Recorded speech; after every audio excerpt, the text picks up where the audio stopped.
Meron tayong kalahating papaya. Hiniwa natin ng maliliit. Katapos meron tayong malunggay. Kumuha tayo ng malunggay dyan sa labas, sa may bakuran. At ito po, gigisahin natin yan sa bawang, sibuyas, luya. Yan po yung malunggay na inani natin. Yan guys, dito tayo maggigisa sa kawali na ito. Yan, may mantika na po siya na ating pinainit. Una po natin ilalagay yung ating luya. Lalagay na po natin yung luya, gigisahin natin konti. At pagkatapos susunod natin yung bawang.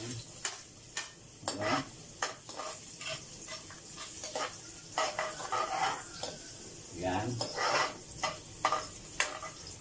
Dahil mabango na yung ating bawang at luya, susunod natin yung sibuyas. Yan.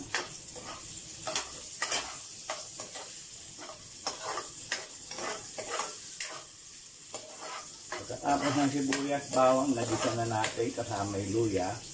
Lalagyan po natin ito ng konting patis, pampalasa. Ayan. Lalagyan po natin ng patis, pampalasa. Ayan.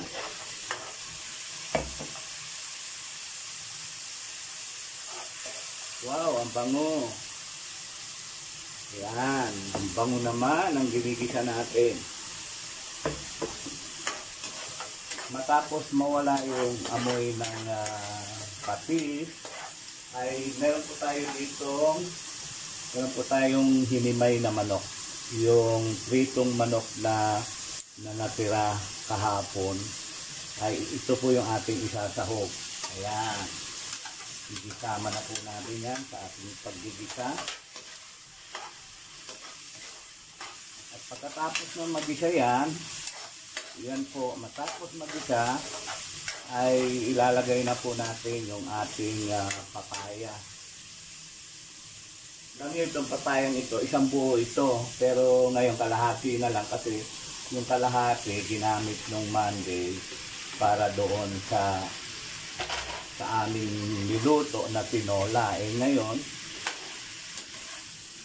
yung natira, sayang naman kung di mo lulutuin, kaya luluto natin ng ganitong klase ng luto. So, ito po papayang ito ay galing pa ng Nueva Ecija sa Japan. Kaya maraming salamat, i-shout out natin yung mag-asawa doon sa Balante, Japan, na sila po yung nagbigay ng papaya na ito noong nagpunta ako doon noong Saturday, at bukas Friday ay magagawin na naman tayo doon sa lugar ng Balante dahil meron po tayong regular na worship service na ginagawa doon. Ngayon, tatakpan po muna natin yan ng mga ilang minuto, tapos mamaya lalagyan natin ng konting sabaw. Ayan, tinakpan po natin. Ayan, matapos po natin takpan ng ilang minuto, hahaluin po natin. Ayan, at lalagyan po natin ito ng pumalo na yung chicken. Yan, ang sarap.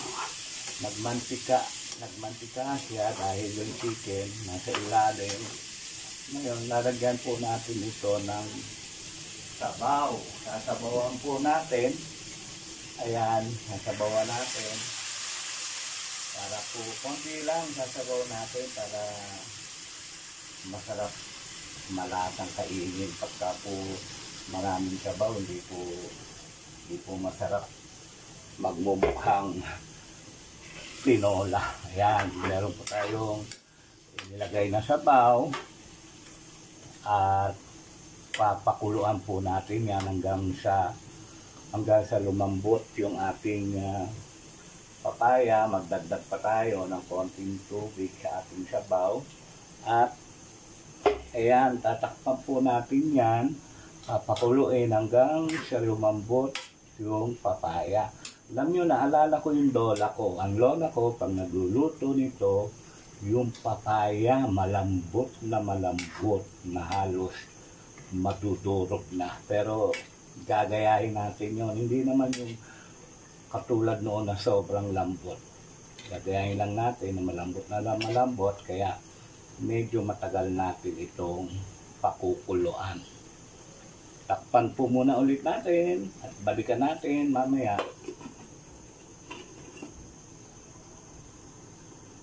Yan guys, kumukulo na siya, oh. Pero hindi pa malambot yung papaya kasi gusto kong malambot para bago ko ilagay yung malunggay, yung dahon ng malunggay. So napaka-healthy nitong pagkain nito. Konti lang yung mantika na inilagay natin dito. So titikman ko muna yung sabaw kung tama na yung alat.